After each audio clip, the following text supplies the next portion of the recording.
4 নম্বরে পাশে থাকবে ভারত। ইসরায়েলের সঙ্গে ভারতের সম্পর্ক গত 2 দশকে আগের চেয়েও আরও ঘনিষ্ঠ হয়েছে। ইসরায়েল ভারতের অন্যতম অস্ত্র সরবরাহকারী দেশ। দুই দেশের মধ্যে গোয়েন্দা ও সাইবার প্রতিরক্ষা চুক্তি আছে। ভারত মধ্যপ্রাচ্যে ইরান বা কাতারের চেয়ে ইসরায়েলের পক্ষেই বেশি ঝুঁকে থাকে। যুদ্ধ হলে ভারত সরাসরি নয়, কিন্তু গোপনে ইসরায়েলের পাশে থাকবে, কারণ তাদের যৌথ লক্ষ্য হল সন্ত্রাসদের পক্ষে লড়াই করা। এখন আমরা জানব কাতারের পাশে থাকবে যেসব দেশ ও কেন তারা এই যুদ্ধে লড়াই করবে। 1 নম্বরে পাশে থাকবে তুরস্ক। কাতার ও তুরস্কের সম্পর্ক খুবই ঘনিষ্ঠ। তুরস্ক কাতারে সামরিক ঘাঁটি স্থাপন করেছে।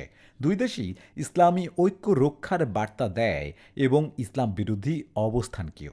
তুরস্ক চায় মধ্যপ্রাচ্যে ইসলামিক শক্তির নেতৃত্ব কাতারে থাকুক। যুদ্ধ হলে তুরস্ক কাতারকে অস্ত্র, সেনা ও রাজনৈতিক সমর্থন দেবে নিশ্চিতভাবেই। এমনকি প্রেসিডেন্ট এরদোগান প্রকাশ্যে ইসরায়েলের বিরুদ্ধে ভাষণও দিতে পারেন। 2 নম্বরে থাকবে ইরান। যদিও কাতার সুন্নি ও ইরান শিয়া রাষ্ট্র, তবুও ইসরায়েলের প্রতি তাদের শত্রুতা এক করে দেয়। ইরান ইসরায়েলের অস্তিত্বই স্বীকার করে না। তাই যে কেউ ইসরায়েলের বিপক্ষে দাঁড়াক, ইরান তাকে সব সময় সমর্থন করবে। কাতার থেকে ইরানের গ্যাস ফিল্ড সংযোগও দুই দেশের অর্থনৈতিক সম্পর্ককে আরও মজবুত করে। যুদ্ধ লাগলে ইরান কাতারকে সামরিক ও প্রযুক্তিগত সহায়তা দিতে পারে। এমনকি লেবাননের হিজবুল্লাহ ও সিরিয়ার মিশরীয়দেরও ইরান মাঠে নামাতে পারে চাইলেই। 3 নম্বরে থাকবে পাকিস্তান।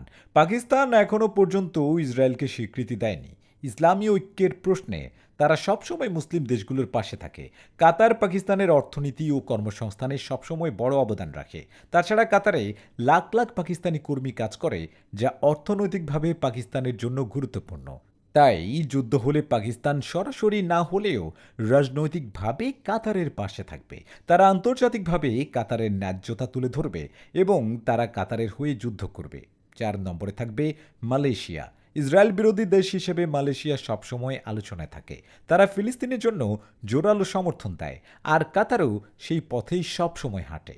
দুই দেশের মধ্যে ইসলামিক ঐক্য ও মানবিক সম্পর্ক খুবই গভীর। যুদ্ধ হলে মালয়েশিয়া কূটনৈতিকভাবে কাতারকে সমর্থন করবে এবং বিশ্বমঞ্চে ইসরায়েলের বিরুদ্ধে আওয়াজ তুলবে।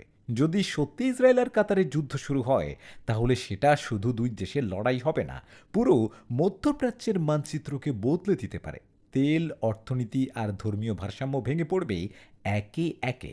ভিডিওর লাস্ট কথা, এই ভিডিওটি যদি ভালো লেগে থাকে তাহলে অবশ্যই লাইক, শেয়ার এবং সাবস্ক্রাইব করতে ভুলবেন না। তো দেখা হচ্ছে পরের কোনো ভিডিওতে। আল্লাহ হাফেজ।